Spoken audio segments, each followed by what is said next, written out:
Hey, good evening, Alison. Good evening, Dave.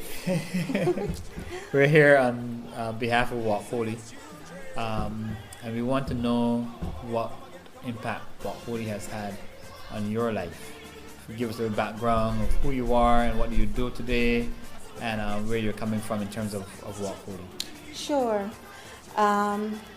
Well, just so you'll understand really where my mindset was at the time, I'm going to go back a little bit. I decided to give my life to the Lord when I was just about 20 years old. And I actually attended 2 Bible colleges in the States. And, my heart was really to do ministry. I thought I was going to go straight into the missionary field. But God had other plans. I went through a series of major crises in my life, one after the other. I guess you could relate it to like the story of Job, even though I wasn't sitting on a dump heap with sores and my parents hadn't been killed, but I went through some serious crises, one after another. After battling with those crises for over 2 years, when the dust had settled, so to speak, I really just walked entirely away from God. Just threw my hands up in the air and just walked away. And to be honest with you, I had been serving the Lord, well, it would have been many years. So I kind of was out there in the world, got into the lifestyle that everybody else was into, partying and drinking and all other manner of things.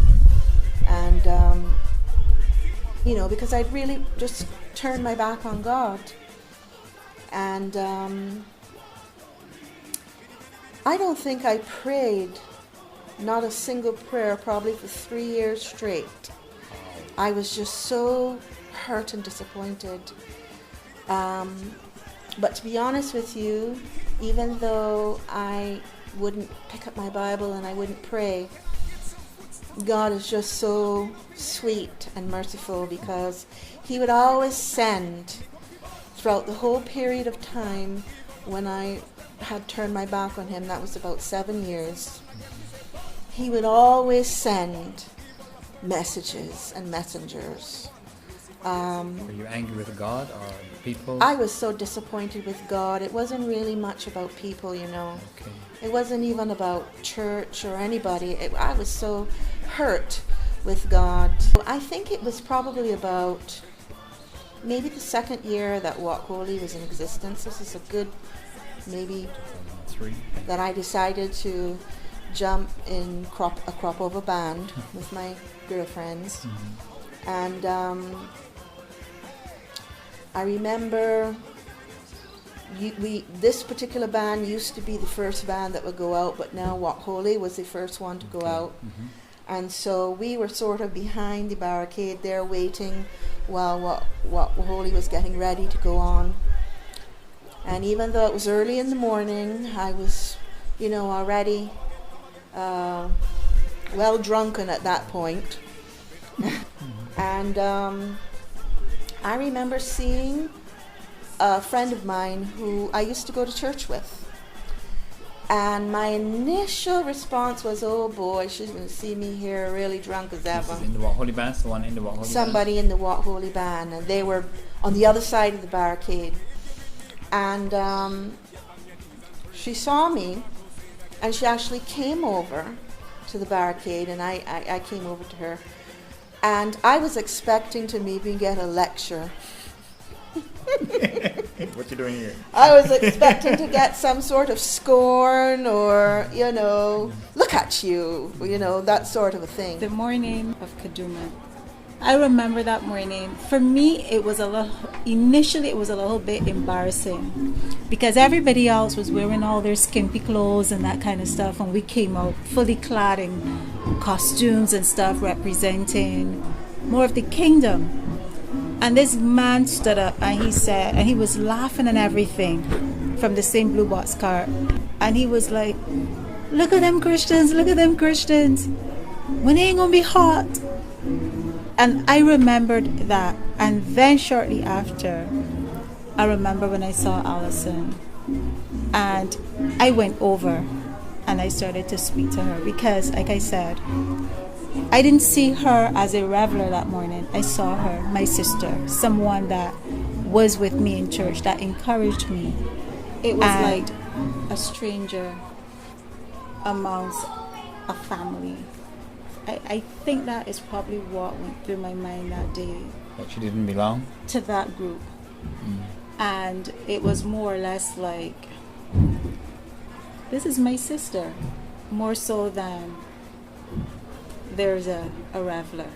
But in actual fact, I can't remember the exact words that she said, but she said something on the lines of, you know, Ali, we still love you, and we're praying for you. And it wasn't anything long, it wasn't anything, deep. Sermon. But the fact that she was kind, and it would have been a good opportunity for her to have pulled me up by the beat, you should know better than this. No, instead she said that we love you, and I think she said that I love you. It wasn't even a thought of judging her as to why would she be doing this. But for me, it was just to encourage her, because that slippery slope that she was going down, I knew either we could pull her back or we can continue to speak words that would push her further away. And for me, it is always to see how I can draw people back to Christ. But the impact that individual had on me that day, just by letting me know that she still loved me, she wasn't judging me, and that she was praying for me, that stuck with me the whole entire day. And it was just one of the many times and many messengers and many messages that God sent to me during that time that I was back. And speaking with Alison that morning, it was just to let her know that we still care. She is part of us. That's the only way that I can express it. I saw a sister. You weren't hesitant or afraid to go near those revelers? No. I mean, even though the man was laughing and, scorning us, with his gestures and his words and stuff, that at first it had me feel funny, but I know who I am, and Alison for me was more important than the thousands of other people that I saw. There was this one person.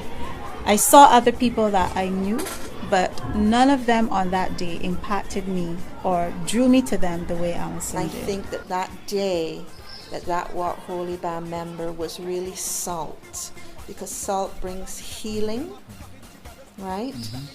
And she was an agent of salt that day. So I think that is really important, because you may not be actually seeing, people on the spot, instantly changing and instantly transforming and instantly making a decision. But the thing is that what you're doing is that you are sowing seeds, and that you are being salt, and you're also being light, because light is, we want to point people to Jesus. So would you say in a nutshell that that's the function, the role that the WalkHoly band should play in Cropover? Yes, I think that no matter where we go in the world, that there is always, no matter where you are, even in the midst of Cropover, there is someone like me. I was a backslider, and I can guarantee you that there are many people out there who once knew the Lord, and for whatever reasons, they're on a journey and they're trying to process this thing. And for me, it was just those two sentences that really, was salt to me that day. And eventually, together with a lot of other people and a lot of messengers that God sent along the way to encourage me, I gave my life back to the Lord. And I am positive that, there are many others out there on Kadooment Day, like me, that are backsliders, that turn their back on God.